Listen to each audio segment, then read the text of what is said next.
Hurricane Matthew strengthened overnight and is on track to hammer Florida later today. Our top story, LSU Florida football won't happen this weekend. Postponed this afternoon because of Hurricane Matthew. The game needs to be played. This conference often describes itself as a family. A family has points of tension. Dodging a game? Wow. After having to postpone this game, originally scheduled for October 8th, there's been plenty of mudslinging from both sides and the media on who was to blame, stoking an already pretty contentious rivalry even more. It's caught at the 35-yard line and a broken tackle. He's going to go all the way. Yes, sir. Guys trying to lead over the top. They did not get there. The Gators have stopped it, and the Gators have won the game. And so now it's the 64th edition. The Home Depot SEC on CBS brings us the Tigers of LSU and the Gators of Florida from Ben Hill Griffin Stadium in Gainesville. Homecoming here in Gainesville, the 94th edition of Homecoming. The parade yesterday, well attended. Everybody doing the Gator chomp, obviously, getting prepared for LSU and homecoming here for the 7th time they're going to play LSU in homecoming. Well, we're chomping at the bit, too. Welcome, everybody. Brad Nessler along with Gary Danielson. Well documented there, Gare, what happened a year ago. There might have been some thin gator skin and some ruffled tiger fur, I guess, over what happened. They better worry about this year, and especially LSU coming off their homecoming loss to Troy last weekend. You know, Brad, you read about a team and you say, okay, were they really manhandled? So you turn on the tape. I watched 2 games, Mississippi State and Troy. I saw a lot of frustrated football players. I saw a lot of guys that were NFL players not there. I saw a lot of injuries. But most of all, I saw a team that says, hey, we're LSU. Why is this happening to us? There were a lot of opportunities. LSU wasn't making the plays. Well, we'll see if they do today. They got some of their key guys back a little bit healthier. You know, if you're going to go on the road and you're inconsistent, you need your star players. And they're going to have them. Darius Guice, #1. They are a different football team when he is carrying the ball. He makes all 10 other players on that offense a much better, one of the stars in our league. And Arden Key on defense. He is going to help this offense with his ability to just make big plays on defense. I think we're going to see the best Arden Key we've seen all year. He had a great week of practice, we are told. Well, Florida, of course, well documented. They lost a lot of players to suspension. They're trying to find some new stars. They have in Malik Davis, Freddie Swain, guys like that, but they need their quarterback to be consistent. Brad, we always like to talk about other guys that help the quarterback, but the plain truth is you can't hide your quarterback. You might be able to do it to your right guard or, you know, a safety or something, but it's hard in this league to win if you're managing your quarterback. He has to come through. He has to take that next step to beat LSU. Well, he did pretty well in relief last week, so maybe he can carry it over to this week. He has to. I mean, there's no way to do it. He's the quarterback. And, of course, the heat on LSU and their coaching staff this week. Here's Allie. Coach, there's no doubt the loss to Troy last week was shocking to this football program, so much so it led to a coach's meeting with the AD, a meeting with leaders of this team, and eventually an all-out heart-to-heart with the program. What did all of those meetings accomplish that will translate today?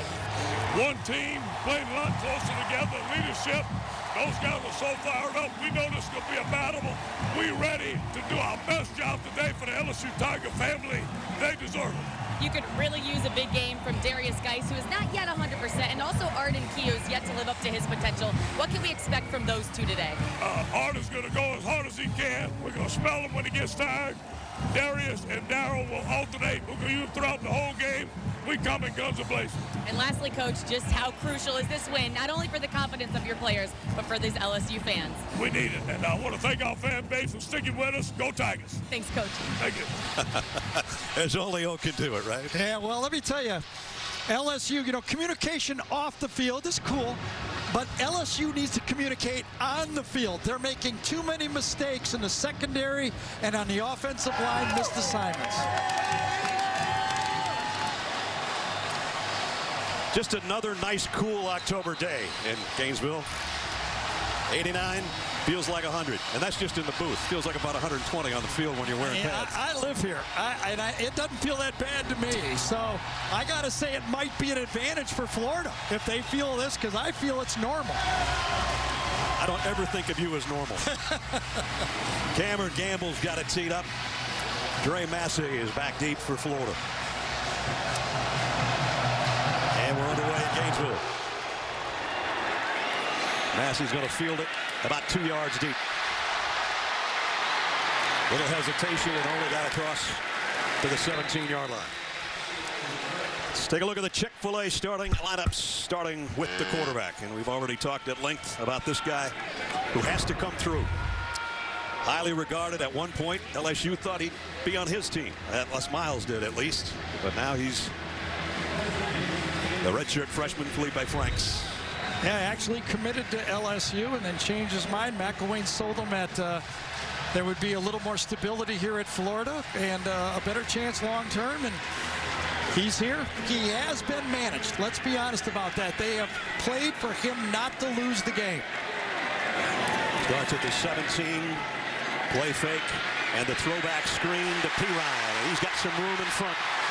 And Michael dropped the ball at the end of the play. I think he was ruled down. There was a Gator there anyway. But a nice pickup on first down.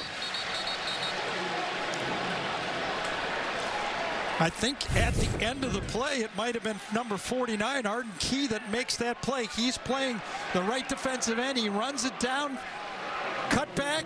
That ball was out. And inside the ball is out. There is no doubt about that. And Martez Ivy is the guy on top of it, the left tackle. Kevin Tolliver put the hit on him and the ball popped out. Ivy gets a big recovery. Huge play by the left tackle, who normally you don't hear about him unless he makes a mistake. In that case, right on top of it. Look at this. Florida's running LSU's offense. Shift and run. And go down for no gain. Pirine stopped by Donnie Alexander. Rest of the Florida Gators offense. We mentioned Freddie Swain. Big play in the Kentucky game. He's going to have to come up big because Tyree Cleveland, the #1 receiver, out today. You know, when you consider they lost Antonio Callaway, here goes a little bit of the Wildcat right to start out with here. Darius Toney. Yep. They put him in a lot of different spots.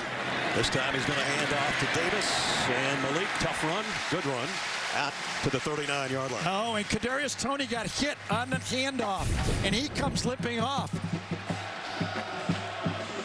Hands it off, comes up, and just at the end of the play got rolled his right ankle. Watch him roll up the tackle. Plants his foot, and then that happens. Yes. Ouch. And that is a playmaker they cannot afford to lose. Motioning to his calf area. 3rd down and 2, meanwhile, on the field. Davis behind Franks gets the carry and trying to spin his way. He's not going to get there. Devin White, as he's done so many times, with the tackle. One more look at Tony's injury. Battle rolls into him on his ankle, foot, right leg area. But, you know, you could see starting out in this football game. So it'll be Johnny Townsend averaging just under 49 a kick, and DJ Chark is back deep. That was a big stop by this LSU defense. Yeah. Remember, they had been run up the middle on, and they were challenged on 3rd and 4, and they answered the challenge for LSU against the Florida running game. Chark back at the 10-yard line, has a touchdown return this season already.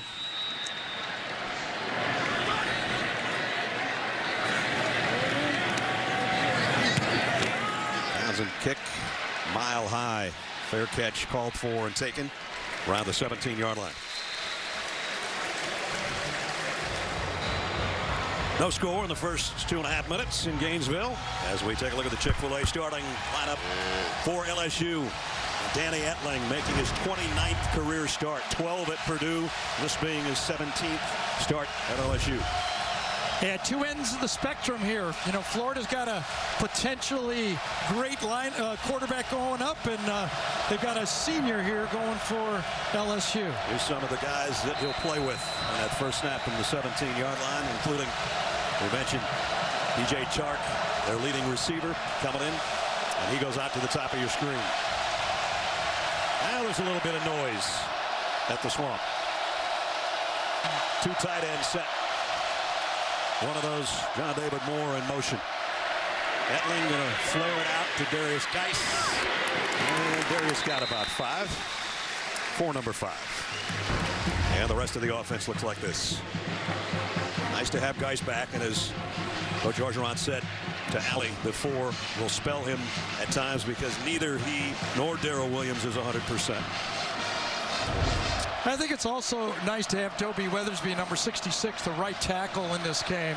When you're playing with two true freshmen on the right side of the line, that is difficult. Here's the shifting of the new LSU offense. A lot of movement.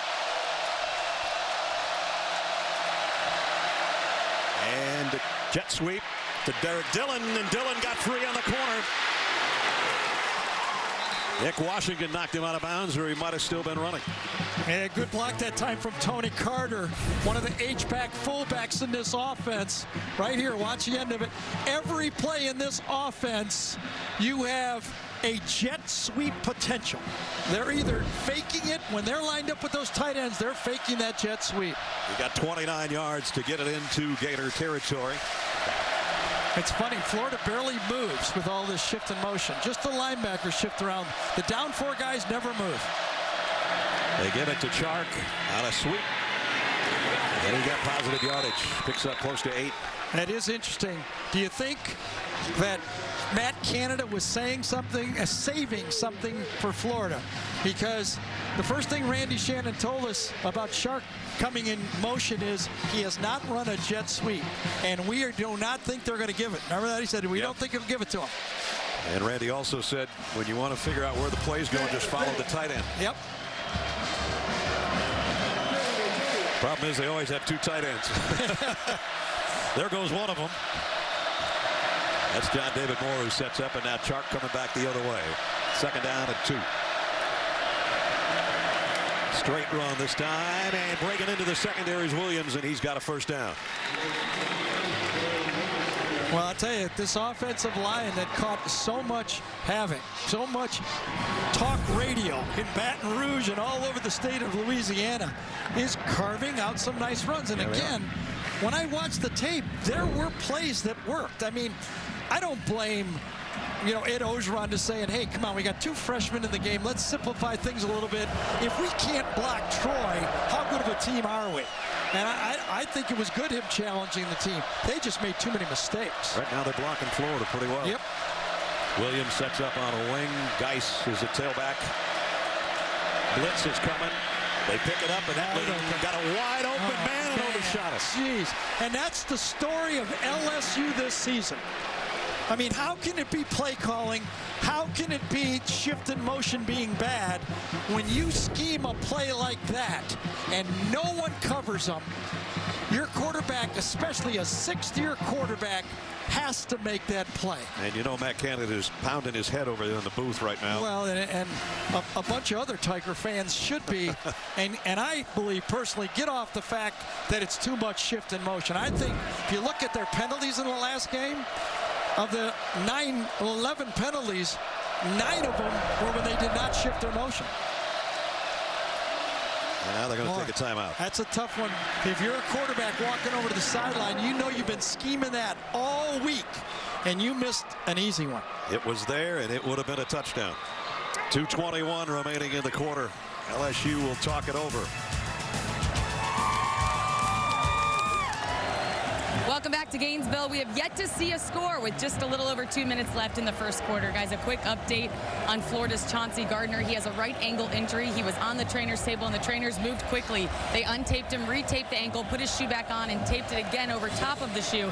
He's doing some drills on the sideline, but has good range of motion as of right now and should be able to go back in. That's good news. Thanks, Allie. 2:21 in the quarter. Second down at 10. Both Guice and Williams in the lineup. Guice now on a wing on the right side at the 42-yard line. He comes in motion one way. Williams goes with the ball the other, and only got about 2. That's good defense. That is what Randy Shannon is talking about. A lot of window dressing, but keep your eye on the tailback and don't go for the window dressing. The linebackers stay home. Reese that time stays home, number 33, and makes the play.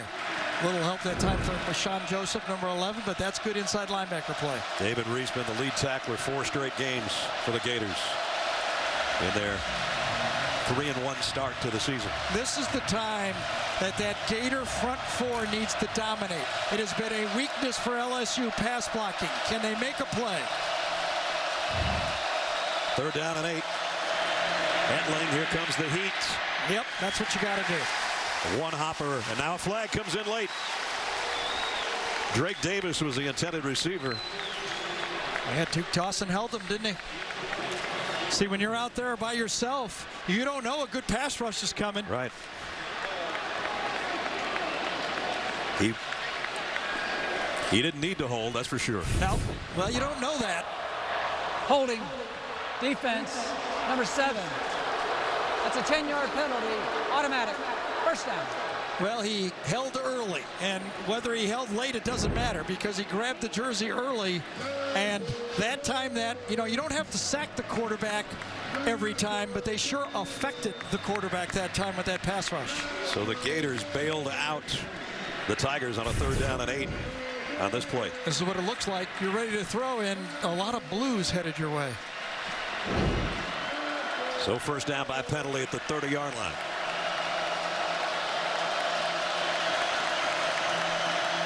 And the give to Gage again, and Gage coming the other way. Nobody home. Gage, touchdown LSU. It's about as pretty as you can do it, isn't it? 30 yards. Nobody touched him.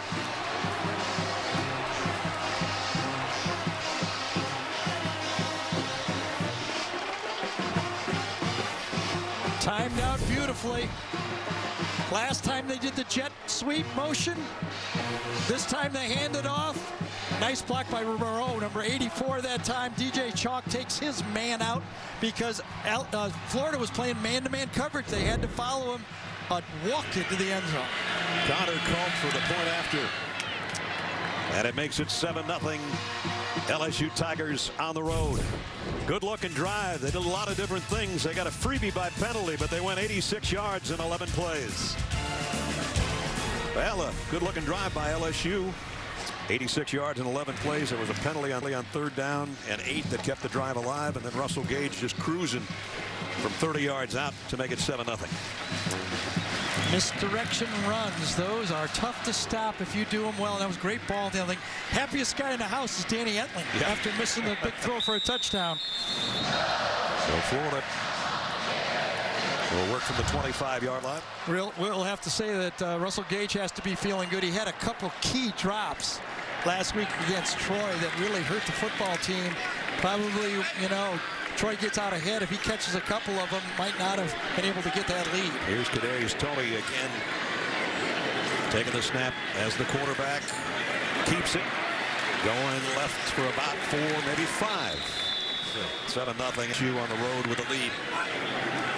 Felipe Franks looking left, and that's all the time he had to look. Devin White. Holy cow. Wow. He's playing that rush linebacker spot that Duke Riley played a year ago, and even wanted his number. Watch number 40 right here. Times out the blitzes as good as anybody you'll see.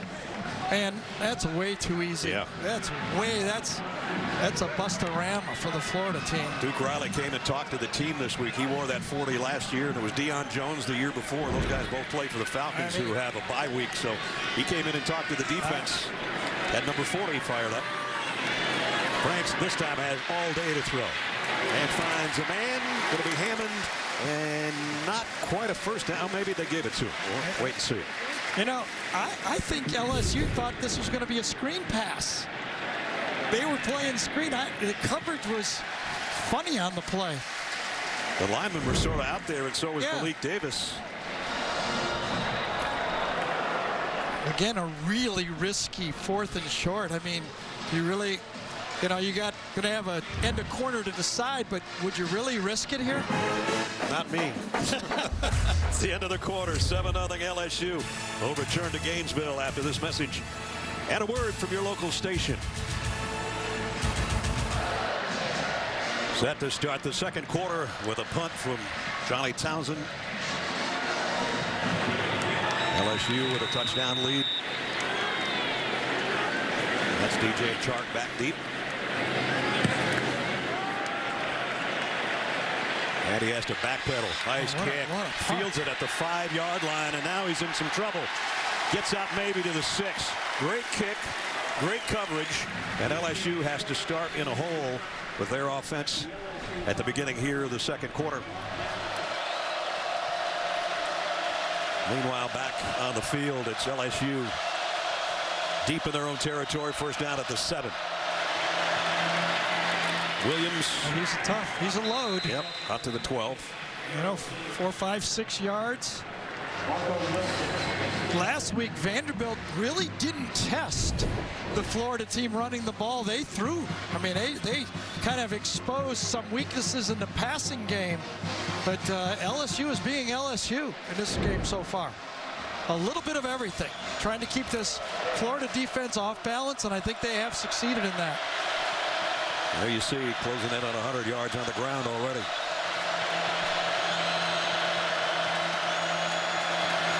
And again, it's a jet sweep. This worked for a touchdown last time. This won't work for a first down this time. They've done a lot of that already, though. Well, there is an understanding or a thought that the only way to run the jet sweeps is out of shotgun or out of spread. But Matt Canada, in his offense, features it out of his 2 tight ends, 3 tight ends, wing backs. He does it about everything. And his quarterback under center. Exactly. Yeah. Third down at 5. Florida thinking about a blitz. Etling's going to keep this one himself and get the first down and a bunch more. And now just trying to get down inside the 40.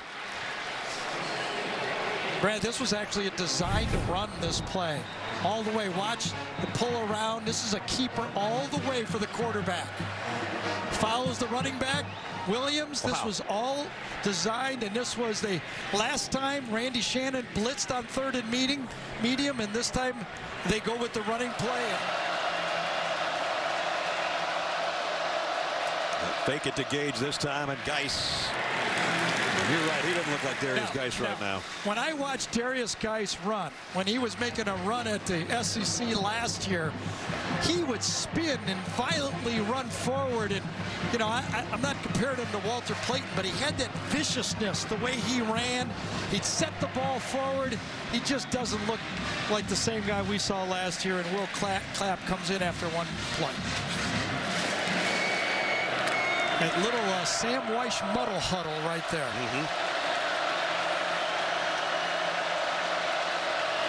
Chark in motion. Second down and 12. Play action. Etling steps up in the pocket and goes down in the pocket. What little pocket there was. Zuniga again making a play for Florida. Yeah, that's homecoming here. Oh, yeah, there's some guys. That brings Heisman Trophy guys around. Danny Warfel on the left. Tim Tebow, we're getting a picture there on the right. That's his. I think that's his 5 millionth picture here that he's taken with somebody. Spent a little time with Tim last night. And, of course, the 3rd Heisman Trophy winner is the ball coach. That's something I thought I'd never hear. You and Tim Tebow at the same place at night. Well, it was kind of out in the lobby. Trust me, he wasn't where I was. You guys all know that. 3rd down and 19. And here's Williams. Ooh, he took a hit. And it's David Reese again, the middle linebacker. Well, I'll tell you right now, this Florida defense has now served notice. He and Jabari Zuniga, number 92, like, let's tune it up. Let's run. Let's make some tackles. Let's try to get this crowd into the game and kind of dare our offense to make some plays. Von Rosenberg in to punt. The left footer, not a good kick, unless it takes a great bounce. And it bounces out of bounds around the 23-yard line.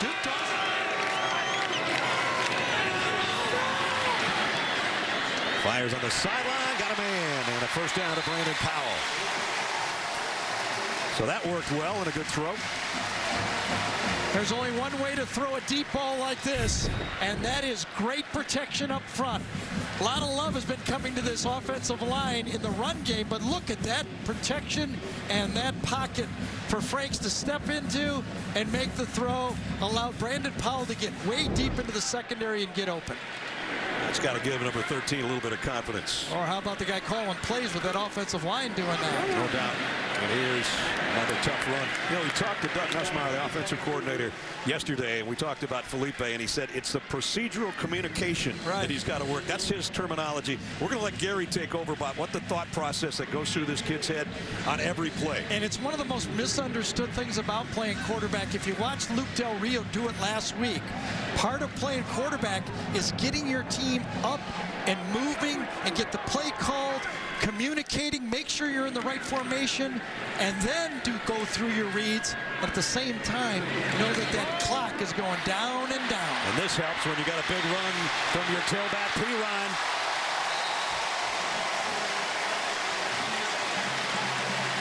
So they came out and they threw the ball a little bit.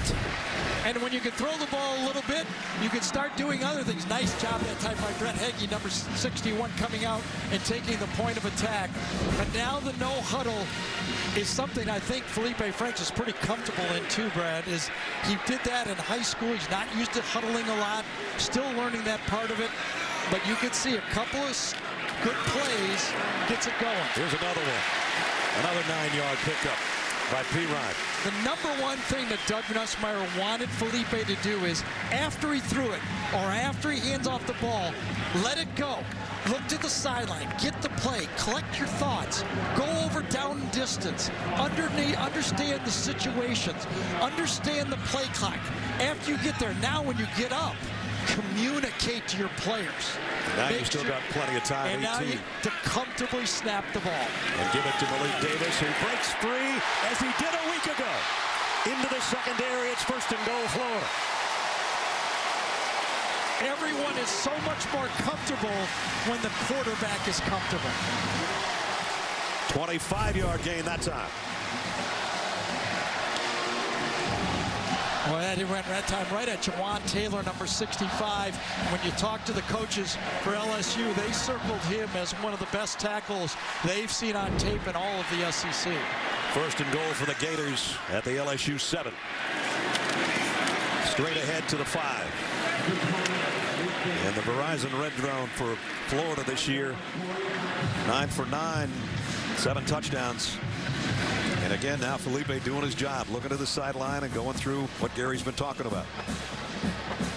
I'll tell you right, the CBS crew may shoot off fireworks if they put this in the end zone, right? It would be a home team score for the first time in about 3 weeks. 2nd down a goal, and now Tony again in a Wildcat. From the 5. Low snap. Gives it off. About a yard for Davis. That's it. And Greg Gilmore that time, number 99. There have been a lot of injuries. They did not have Rashard Lawrence, number 90 last week. But when you watch the tape, Greg Gilmore, the senior, number 99, was so impressive with his effort, the way he played all game, no matter what the score was. Gilmore played like the LSU fans want their defensive linemen to play. Career high 9 tackles and a sack in that game last week. 7 rushes, 2 passes, 10th play of the drive. That's covered 73 yards. Will Aranda come after him? 3rd down and goal. Powell flushes out of the backfield. Franks is looking that way, waiting. Going, no, he's not going to get a throw off. Run out of bounds at the 8-yard line. Yeah, they just sat there. They lined up with their feet on the goal line, and they forced Franks to read these guys inside here. Man-to-man to the outside, and they just were looking at 2 guys right on the line of, well, actually 3, lined up with their heels right on the end zone and forced Franks to try to find somebody. Got all the way over there. Looked like it was going to be a Joe Montana, but there was no Dwight Clark in the end zone, so they're going to have to kick a field goal. Eddie Pinedo, 4 out of 5 on the year to try to put the Gators on the board. 25-yard attempt. And the kick is up, and it's perfect. The home team has points with 4:01 remaining in quarter number 2. Not quite fireworks, but sparklers. Well, at least they scored for the 366th straight time. 69-yard drive, 11 plays, a little over 5 minutes, but they had to settle for the field goal, the Gators. But it was a good sign for Florida's offense. Things went so smoothly. Felipe Franks was in control. It looked like, you know, a guy who's been in the game and used to running the offense. And even on that last play, instead of throwing into coverage in the end zone, he might have been able to squeeze one into Brandon Powell, but it would have been a risky throw. As we check in with Allie. Guys, the injuries just continue to pile up for LSU. Offensive lineman Toby Weathersby had heat-related headaches. They were trying to cool him off, but they couldn't enough. They took him back to the locker room.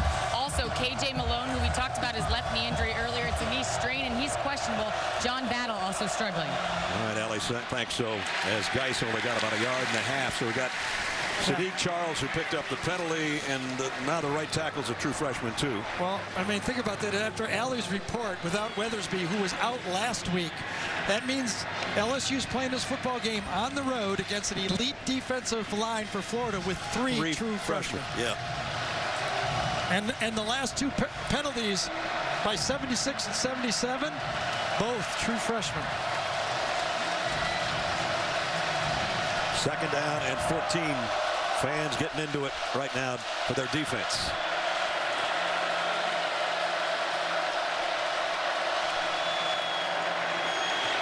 Throw out in the flat to Guice. Made the first man miss. That looked a little bit more like Darius Guice. First down.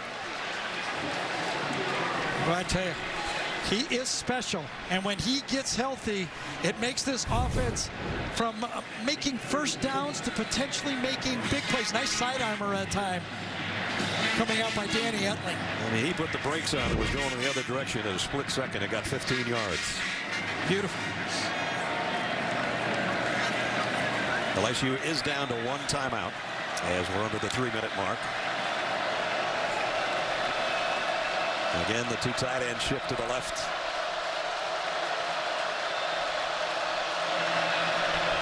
Gage in motion now. He gets the call. This time they're waiting for him. I think they've been coached up, don't you think? Yes. Ja'Kai Polite, number 99, did the same thing that Jordan Sherritt did the time before. I am not going to be influenced. If you don't block me and you run that little squirt coming this way, I'm not going to be so polite. Exactly. Ja'Kai Polite, nice play. He's one of the guys that they say has come the furthest from spring through summer, and now, for the most part, as kind of a co-starter on the defensive front. Sometimes those big defensive ends go, I like this offense. I get to tackle these guys without getting blocked. That's not bad. Here's Guice. Good game, but is bringing 3rd down as Nick Washington made the stop.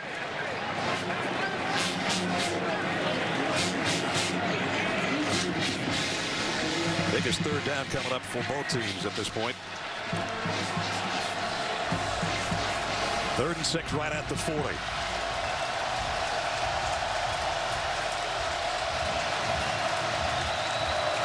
So far, LSU's done a pretty good job. 3 out of 5 on their 3rd down conversions.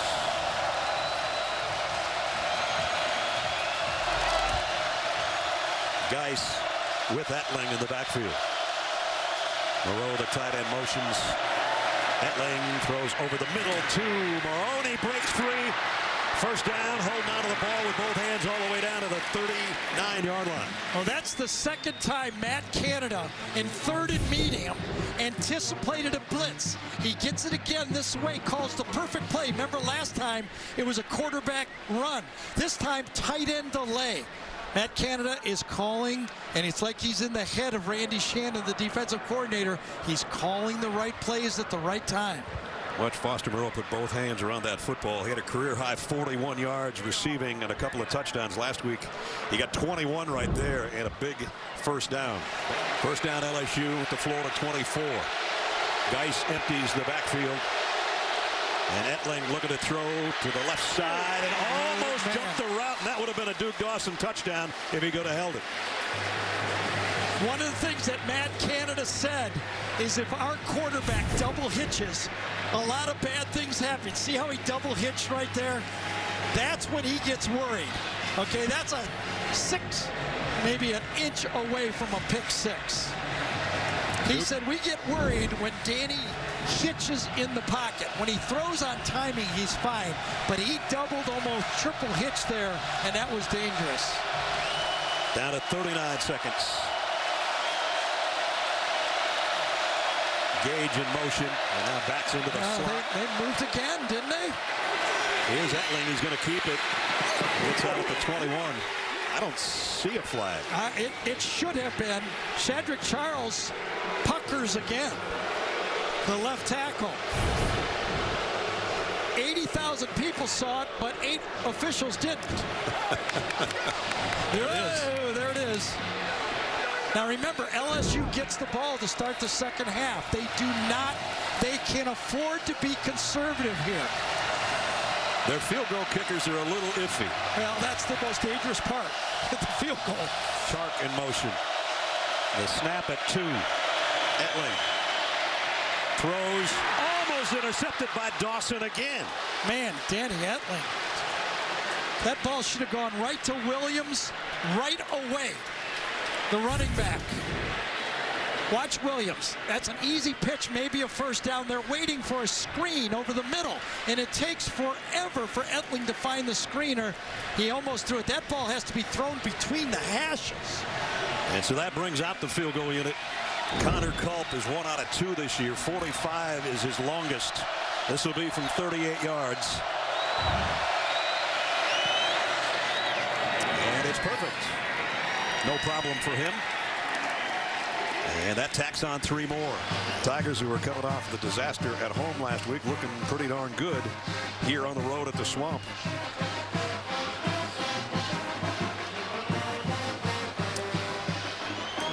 So a lead on the road is something Ed Orgeron will take for sure, and he's with Allie. Coach, you challenged this team's toughness this week. What's your evaluation of how they've responded so far? Good job. We've still got to continue drives. We can't let them make big plays. This is a powerful football team, and our guys are ready to play. The injuries are piling up on offense, specifically the offensive line. How do you compensate for those? It don't matter. Next man step up. We Tigers. Thanks, Coach. Go Tigers. Well, they are 3-0 and they lead this year so far, and this is the first time that Florida has trailed at halftime this year. Down 10-3 here at the break at the Swamp as we head to Zook and the guys in New York. So we just about set to start the third quarter. LSU on the road leading 10-3. Brad Nussler and Gary Danielson, Allie LaForce down on the field. We'll talk to Allie in a second. All right, you want modern football? It's 10-3. How many passes have we completed in this game? Right. One side's thrown 10, the other side's thrown 8, and LSU fans might have thought Danny Etling might have thrown too many. Like here's, I think, the point. This might not be vintage Florida or vintage LSU defense when they won national championship, but it's still good enough to beat a one-dimensional football team. And if the 2 quarterbacks don't get a little bit more involved and start spreading the field out a little bit more, you know, it might be one of these 17-14 games, you know, that is the end of the way the game goes. The biggest plays really have come from LSU on those jet sweeps. Right. And lately that hasn't been there. Nope. Manny Pinedo to get us underway in the second half. And that won't be returned, so we'll bring it out to the 25, and we take it down to Allie LaForce. Allie. Hey, Ness. Hey, Gary. I talked to Coach Mack. He is just dying for a sense of urgency from this team. He told me we have to get up and go. We can't wait around offensively.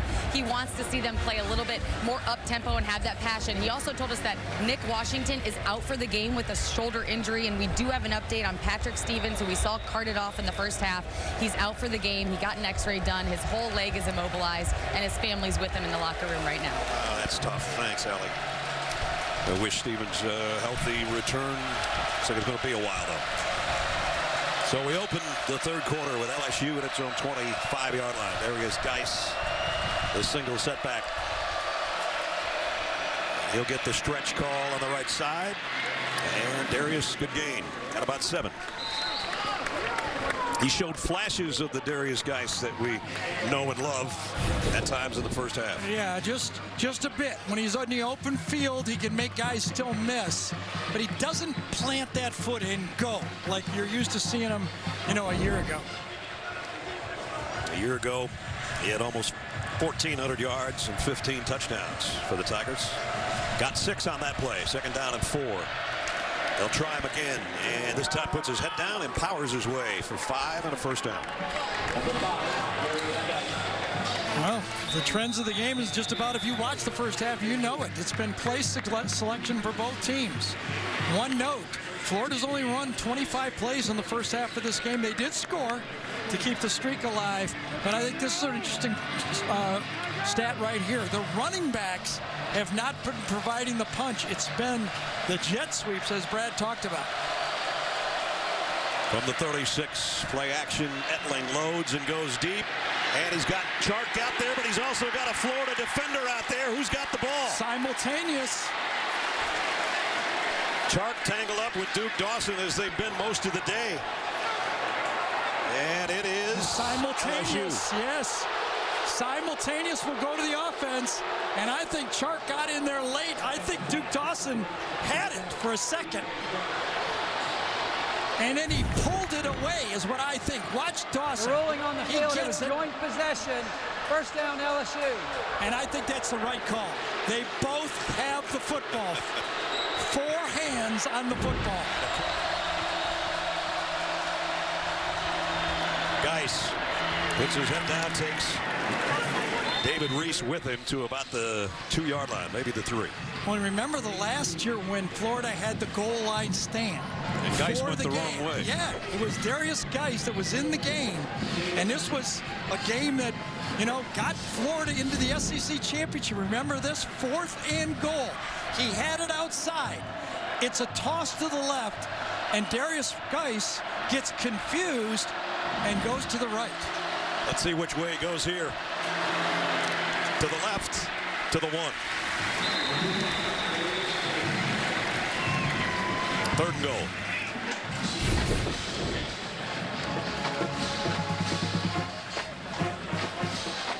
I think that was his spot to pick as he chooses on that one. Yes, that where you go. Well, once you get the ball, you can run anywhere you want. The question is for LSU and Ed Orgeron, are you thinking 4 downs? Will you continue to run the ball even if you don't make it here? 3rd and goal. Stephon Sullivan, the motion man, both directions. Well, he's got Here's two a lob guys. wide open, and it's a touchdown to Torrey Carter. Got both of them open on that one. He could have chosen 44 or 18. All of the shift in the motion definitely confused the Florida secondary. A lot of motion, motion, motion, and then 2 guys out for the touchdown. Look at that. Take it, and wide open for the touchdown. Great call. Great play-action pass. Connor Culp, the point after is good. And we're just 4 minutes into the second half. And LSU looking strong right now, up by 2 touchdowns. First, it was the long ball. Chark battling Dawson, 7-on-7, but the 7 with the white jersey got it. And that led to this. Danny Etling, wide open tight end Carter, 17-3 Tigers. Yeah, there's a happy H-back tight end with a touchdown catch. It capped off a 75-yard drive at 9 plays. Took a little over 4 minutes to give LSU a 2-touchdown lead. And now we really do have to see the Gators show more intensity, as Ali said, on offense that their coach wanted from them. A straight one. Kick. It's always good, yes. But no return. And we'll bring it out to the 25. Oklahoma had their 14-game winning streak snapped today with that loss to Iowa State. Who would have thunk that one, huh? Boy. All those people that watch tape and figure out a way to who can not lose a game were wrong. And especially when they're considered, what, 30-some point favorites or whatever. Exactly. You know, as Ali was, or you were referring to Ali's talk to Jim McElwain about got to get it going, whatever. Felipe Franks hasn't been in this situation. You know, against Michigan when they were down, they brought in Malik Zaire. Yep. Against Kentucky, Luke Del Rio came into the game. This is something new for Felipe Franks. Let's see how he does with it. 2nd down and 7. Play action bootleg. There's a good throw and catch. What a great route. Freddie Swain, we talked about Freddie earlier. He's taking over for Tyree Cleveland, who's out with an injury today. What you got to do is cross the defender's face. He gets stuck inside, but watch him get out in front of him. He's blocked, and then get in front of him. That time, John Battle could not make the coverage, and a good job, good pitch and catch. Freddie had the winning touchdown catch a couple of weeks ago against Kentucky. Got a first down there at the 40. He didn't have to run quite as good a route in that game. No, he didn't. A little bit wide open. Here's a quick slant going the other way, and that's Josh Hammond. And of course, the Gators have been looking for a quarterback, I wanted to say since Tim Tebow, but actually since Will Greer. And then they went through sort of a litany of guys. Treon Harris, Luke Del Rio got hurt last week. Appleby, Franks, Malik Zaire, as Gary talked about. And then you look at it, Florida fans don't like looking at that. Will Greer's doing okay right now for West Virginia. Well, this guy's doing okay on this drive so far. Now they go back to the ground to Pirine, and Pirine broke a tackle into the secondary, and LaMichael's still on his feet, run out of bounds. Big first down for Florida at the 31-yard line. Deion White took a bad angle on this one and really hurt the defense. He got blocked and logged in. Watch Deion White right here. He has to turn that ball in, and he ends up getting hooked after the play. Personal foul, late hit out of bounds, number 49. 15-yard penalty, first down. Arden Key got the last hit just at the end. 48 had him standing. Key a little bit too much of a shove, too wide, and there goes 15 more, and Florida in the red zone. Remember when I said Christian Locature's play was a good play? Yeah. That's exactly what could have happened to Locature. You got to be really careful on the sidelines. The officials are looking right at it, and they're going to throw it every time. So 23 and 15. 23 on the run, 15 on the penalty. First down, Gators trying to answer back to the LSU touchdown here in the third quarter. Franks scrambles to his right. He's going to run it. Got a blocker in front and cuts inside, and he's got it first and goal. And that time Goolsby got a block downfield.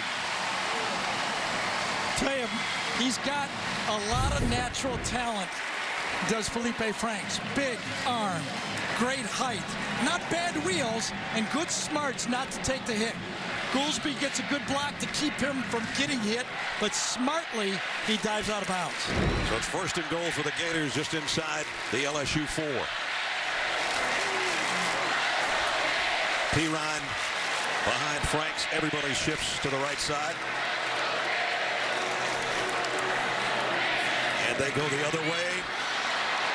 Down around the 2.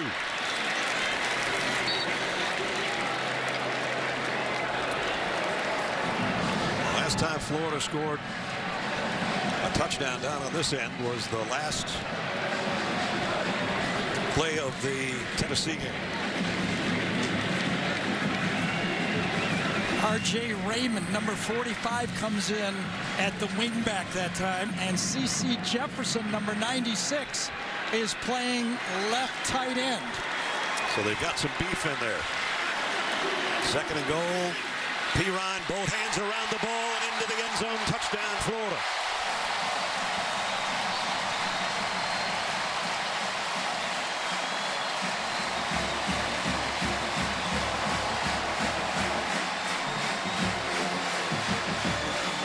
Run right at Jawan Taylor, number 65.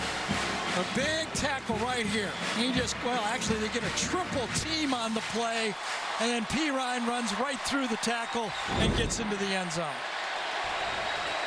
Good looking scoring drive, so the Gators do answer the LSU touchdown.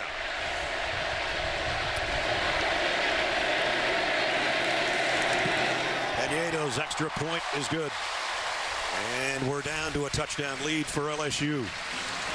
Well, it was the 23-yard run by Pirine and the 15-yard penalty at the end of it.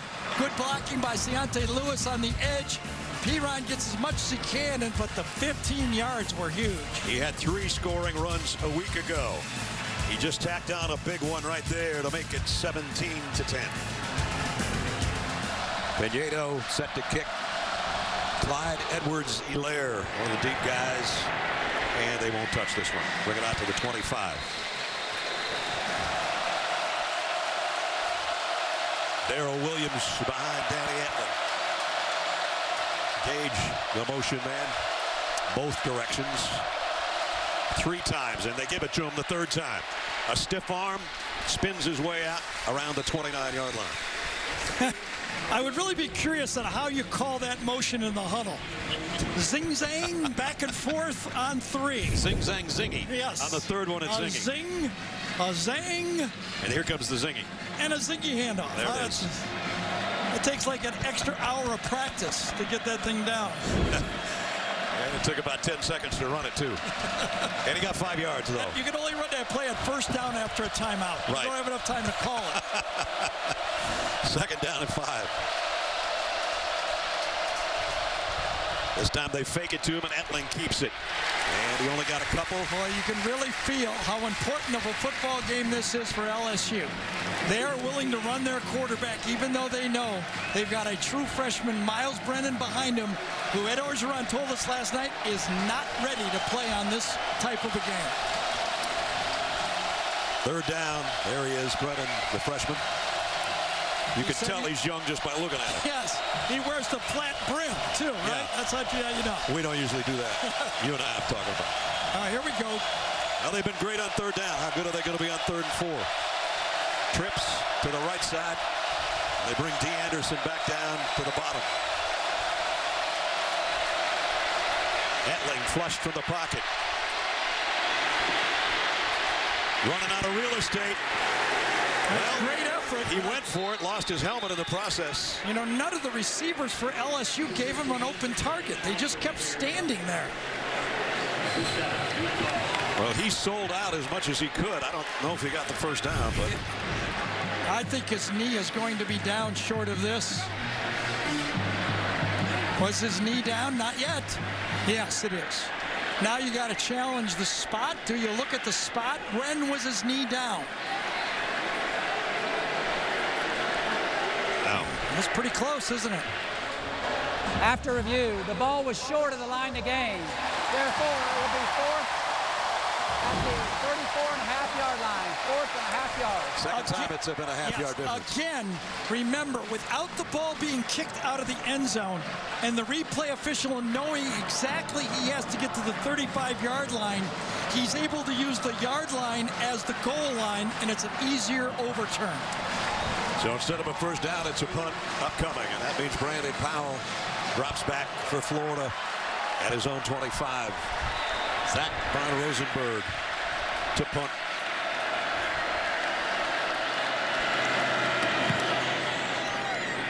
Powell camps under this one at the 25 and goes down immediately. Boy, nice job. Was that Chark down there? It was. Gage, rather. Russell Gage, nice job on the special teams. So Florida has it back. They trail by a touchdown. 5:44 remaining 3rd quarter. Trailing by a touchdown. They'll set up with Malik Davis behind Felipe. And he's going to get the carry. And he's going to get positive yardage. He's got a 1st down. Let's check in with Allie. Hey, guys, I've been watching Felipe Franks on the sidelines. He really does have a calm and a confidence about him. You know, Coach Nussmeier, the offensive coordinator, told us he's a quiet guy, and one of the things they've been working on is communication. But Freddie Swain told us this week in meetings that Felipe brings the energy, and he's a great community only if he gets his confidence and gets the flow of the game going. After that touchdown, you could really see that confidence. He's going to be out of this play because Tony is in. Darius Tony will take the snap. And it's a run all the way to the right. Trying to get to the edge. He did. And I think he's out of bounds. I thought he stepped out, too. Let's see where they spot this. The back official said he did not. I thought for sure he did. You know, Kadarius Toney used to be a secret weapon. He's no longer secret, but he's still a weapon. He's out right there. Oh, yeah, he is out.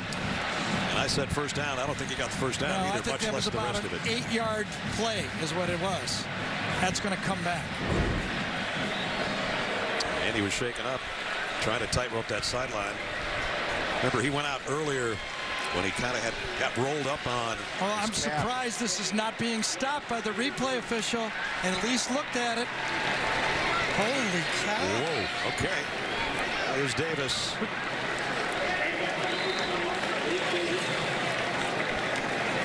Mark Thompson in there, a tailback for blitz pickup. Oh, that might be interference. Right. Yep, that could there be. It comes. Pretty sure this one's not tipped, too. Well, Dante tipped the last one. He tipped the receiver this time. That was pretty easy call again, wasn't it? I mean, Dante Jackson is fast. 10-2-2. Pass interference. Defense, number 1. Spot foul. Automatic. First down. Jeez. Makes a great play and then not so great. Yep. So Florida first down by penalty. Listen, it's not easy playing defensive back and handling those slant passes. It takes a gifted athlete, and then to have the patience and all the inner fortitude not to make that dumb penalty like that. Kadarius Toney got his wish. He's back in there. Gives it off to Malik Davis. Well, it could be a horse collar. It does not have to be inside the shoulder pads. Can be right on the nameplate. Correct.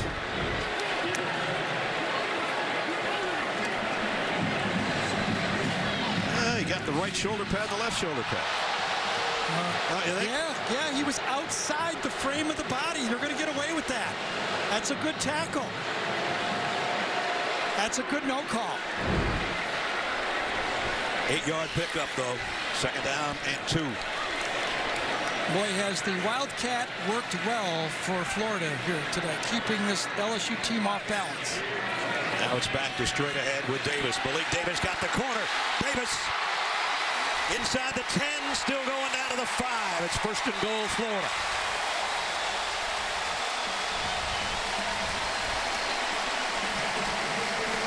Well, they run 3 running backs. They keep them all fresh. Davis, Pirine, and Thompson.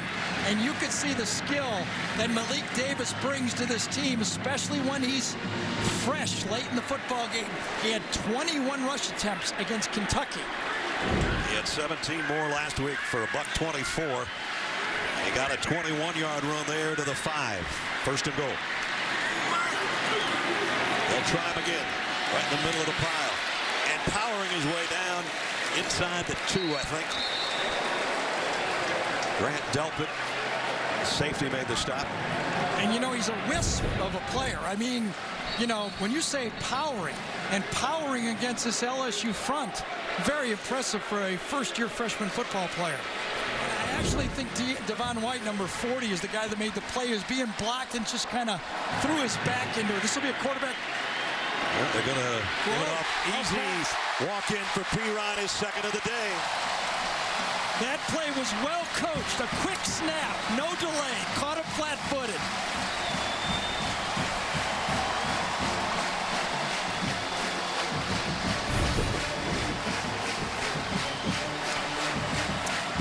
A quick snap. LSU is maybe thinking a shift, but before they can get ready, they snapped the ball. Really good coaching here by Florida. They had a plan. They came out. You think maybe quarterback sneak? Nope. Off tackle for the touchdown. Good blocking, just a 1-yard run, but an important 1 yard. An important extra point is no good. Oh, no.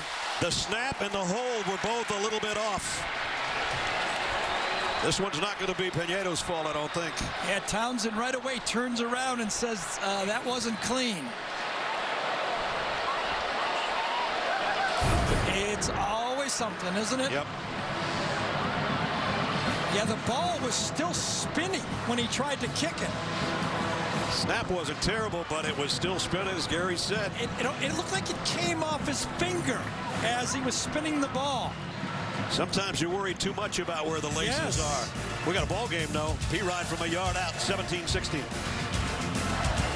Well, some of the basics don't go your way sometimes. Extra point missed after that touchdown. And we'll show you why in a second. After the kick. We talked about the snap, but the more I looked at the snap, I think it's acceptable.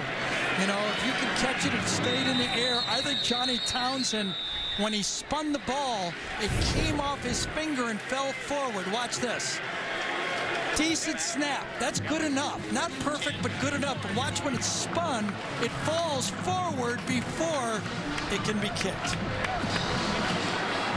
Thus the difference in our game so far, 17-16.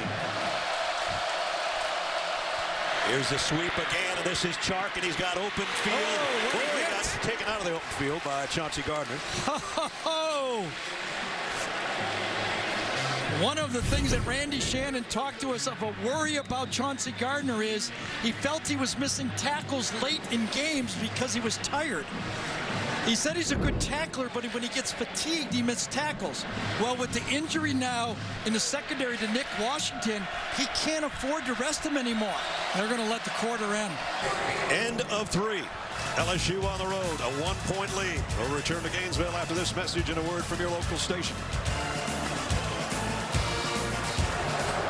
In between the third and fourth quarter, a tribute to Gainesville native Tom Petty, who passed away earlier this week at the age of 66.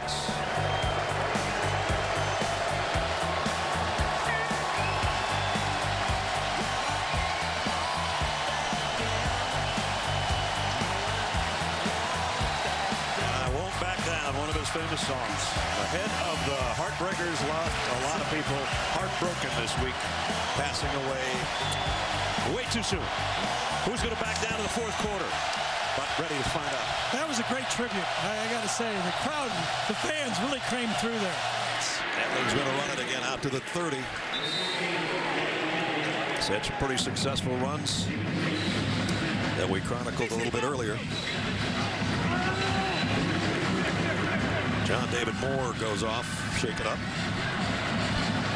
The clock works its way under the 7-minute mark.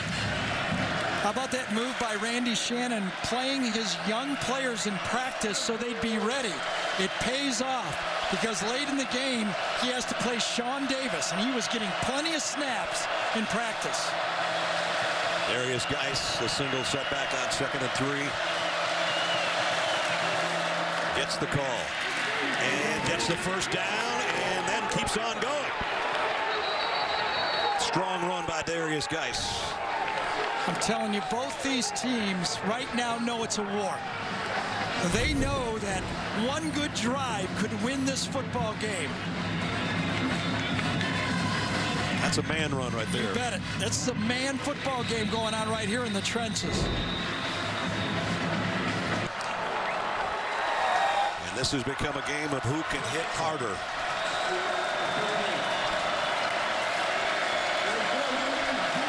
First down for the Tigers. They just want to chew up some clock. You never know how that's going to pay off at the end of the game. Right now it looks like you want one drive and bleed the clock. Then all of a sudden it turns and goes, boy, I wish I had those 30 seconds we took before. You never know. Well, they milk it under 6 minutes before they even break the huddle. Darrell Williams behind Etling in the Tiger backfield. And he'll get it with a big opening off the left side and a pickup of 9. This is really remarkable for this LSU offensive line. They were called out by the media in Louisiana, by their head coach, talk radio, former players at LSU. They only have 11 scholarship offensive linemen on this team because of transfers, turning pro early, bad recruiting decisions.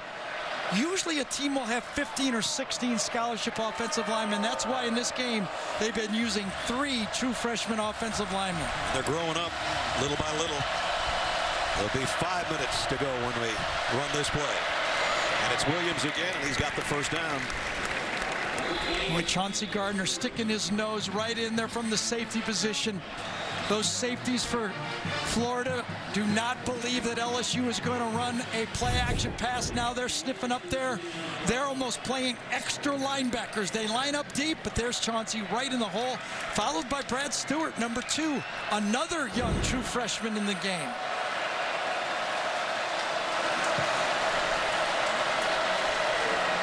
Well, there's going to be another 30 seconds off the clock from the last play ending.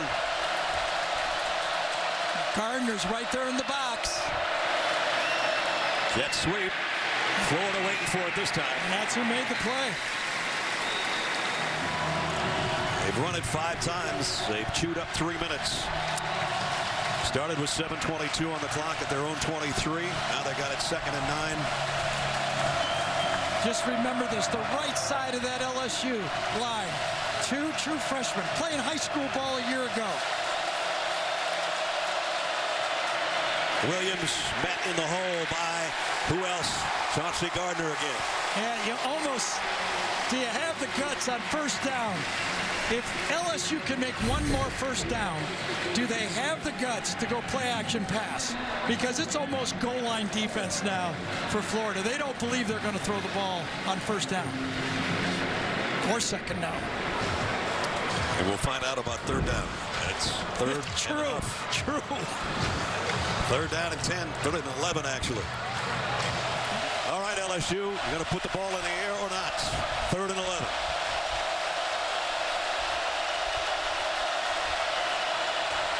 Etling. Deep left sideline. Almost intercepted. Wow. That was close. You know, that wouldn't have been the worst thing. Would have been sort of like a punt. Exactly. I mean, if it would have been intercepted, it would have been inside the 20-yard line. The worst thing that could have happened would have been an offensive pass interference that time if it would have gone for LSU. It was Marco Wilson that made the play. And Stephen Sullivan, 6'6" receiver, that they tried to throw the jump ball, it didn't work. So Von Rosenberg to punt again. Good enough. Brandon Powell says, everybody get out of the way. Ooh, man. Really good. Great job. Yep, really good. Down around the 3, and it was Russell Gage, the starting wideout, who got down there. And a great job by the punter. So Florida's got one timeout. They got 4 minutes to work. And they're deep in their own territory for their redshirt freshman quarterback. Well, this is the right play. You don't want to catch it if it's inside the 10-yard line. You depend on that thing to take a bounce into the end zone, and it did not. It was a tiger bounce.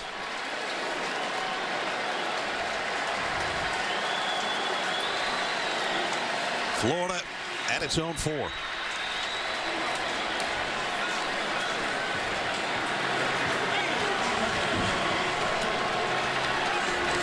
Malik Davis with Franks in the end zone to take this first snap. And Malik will get the carry. Only about a yard, though, out to the 5. If you're Florida, you have to go hurry up. You can't make this your only drive of the game. You have to go thinking that we got to go up-tempo right from the start. Can they get their kicker in field goal range? Franks, 3.5 to go. Franks has only thrown 5 passes in the second half. He's 3 for 5. In his own end zone. Gonna throw a screen out. Davis broke one tackle. Spins his way past another. First down, Florida. Set up perfectly. An opportunity to make the play, but Devin White does not make the tackle. He gets around the block, but he cannot handle Davis in the backfield. Malik Davis is going to be special someday. He's already pretty good. Here goes the Wildcat. That means Kadarius Toney will take the snap on first down. Remember, he can throw. He's a high school quarterback. He's going to keep this one, cut back in the middle. I don't know how he made 5 yards out of that, but he did. Maybe more. But the clock's under 3.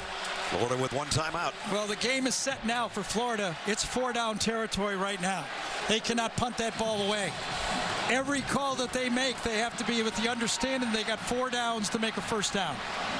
If you haven't seen Florida play and you wonder what kind of arm Felipe Franks has, we saw it earlier this year, a 66-yarder in the air to win at the final buzzer against Tennessee. And whistle stop play here.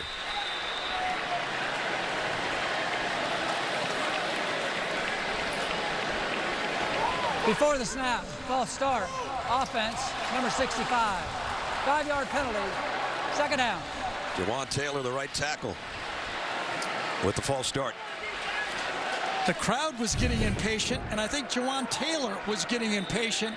Look who he had to block, number 49. He thought he was, but then Arden Key drops on the play. Lost his focus just for a moment. Franks over the middle, completes it. Well short of the first down to Freddie Swain. And we're down to 2 minutes, and they're hustling up to the line. Remember, one timeout's all they've got left. Got 2 tries, remember, to make this first down if you're Florida. Davis in the backfield, 3rd and 3, but it's Franks to throw. Deep middle and just nobody there. Yeah, Dante Jackson that time. Number 1 is the guy who put the pressure on Franks. He comes off the edge. Franks can feel it all the way. He runs right through the block and actually pushes Malik Davis into the quarterback. I wonder if they'll put in Thompson into the game to help with the protection. Thompson goes in right now. Now here's your ball game. If you're a Florida fan, they need 3. Well, remember that pass that Freddie Swain had an opportunity to make the first down. They need a 4-yard pass. 4th and 3. Franks, plenty of time. Tipped. It doesn't matter if it was intercepted or not. They broke it up. Donnie Alexander got a hand on it. Devin White and Dante Jackson made sure it fell to earth. Well, smart play by Devin White, number 40. He was lined up close to the line of scrimmage, but he backed off and kept things in front of him, and he's the one that ended up, I think, tipping that ball. Watch him back up in the play and ends up going up and making the defensive play. It was Devin White right there. Devin White. Man, he's made a lot of plays today. None bigger than that, I guess.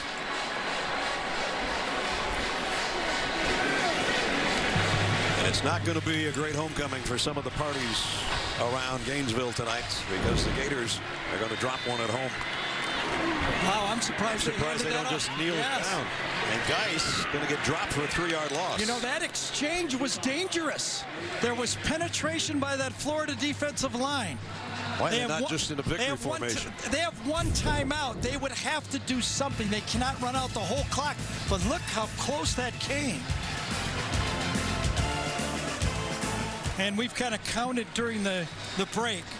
If LSU takes 2 knees here because Florida cannot stop it, it'll be 4th down with under 10 seconds to go.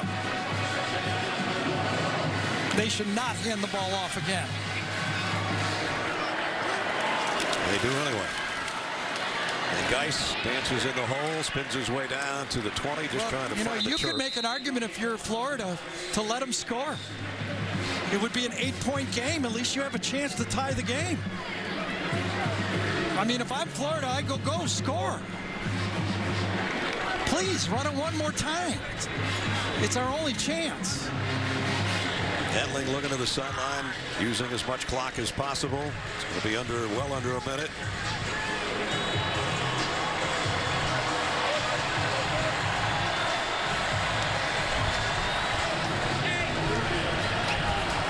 So Edling under center with Williams behind him.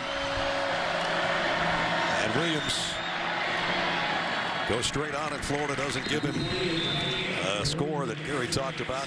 And that'll be the game. That should be it. Yep. They used it. They used the last few seconds by being willing to run the ball. They have more guts than I do. I'd have been taking a knee.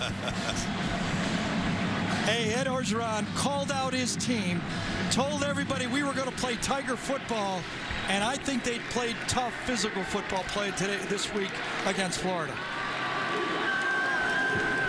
So the final seconds tick away.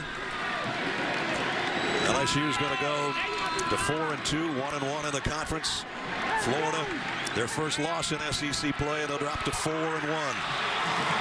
And the celebration starts on the Gators' home field for LSU. Another tight one, as so many of these have been, over now 64 meetings. That's only the second loss here for Jim McElwain in the Swamp in his 3rd year as the head coach.